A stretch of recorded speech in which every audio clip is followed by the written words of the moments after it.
It feels like as if I got dunked down into this muddy swamp. I'm unable to breathe or move or anything like that. It just felt so suffocating.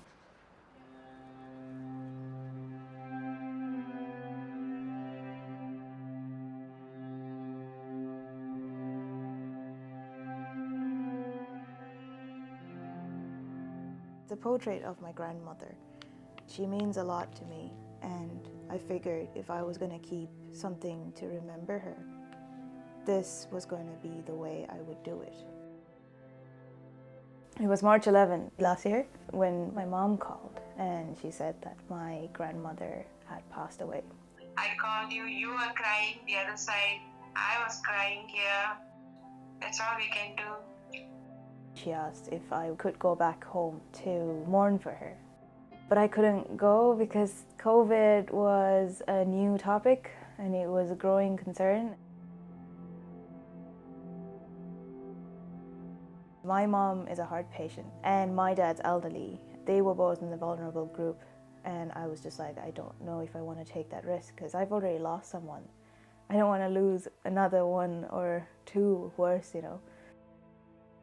And Patti loves you so much. Since the day you left the island, she missed you so much.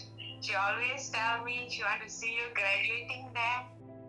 She talk about you to everyone who visited her. She missed you a lot, ma. That will make me very emotional. I'm sorry for that. Working life in Malaysia is not easy. Sometimes some people have to get like 2 jobs to make a living. Mom and Dad are always not home. So my grandmother was, for my sister and I anyway, she was like our companion, our entertainment, our nurse, our everything. She was everything.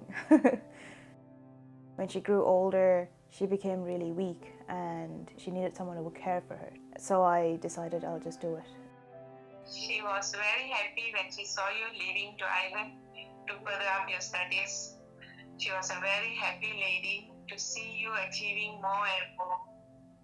She always said, because my father's illiterate and people said that I was only a daughter of a mechanic, so I'll never go anywhere far or anything like that. So she wanted me to do well here to prove it to a lot of them. I was in a pretty dark place as it is when my grandmother passed away.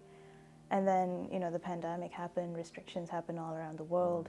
That's how I sort of fell into a black hole sort of place where I just felt like, what's the point? The person that I was supposed to achieve for passed away, and everyone else struggling around it as well, seeing that made it also hard. The fear that people had in them about the virus. I started trying to reach for knives or trying to get whatever acidic solutions to consume and to sort of try to end it in that way. And I was just like, at one point in time I was even thinking the more painful it is, the better probably, because I probably deserve that for leaving my grandmother alone in Malaysia.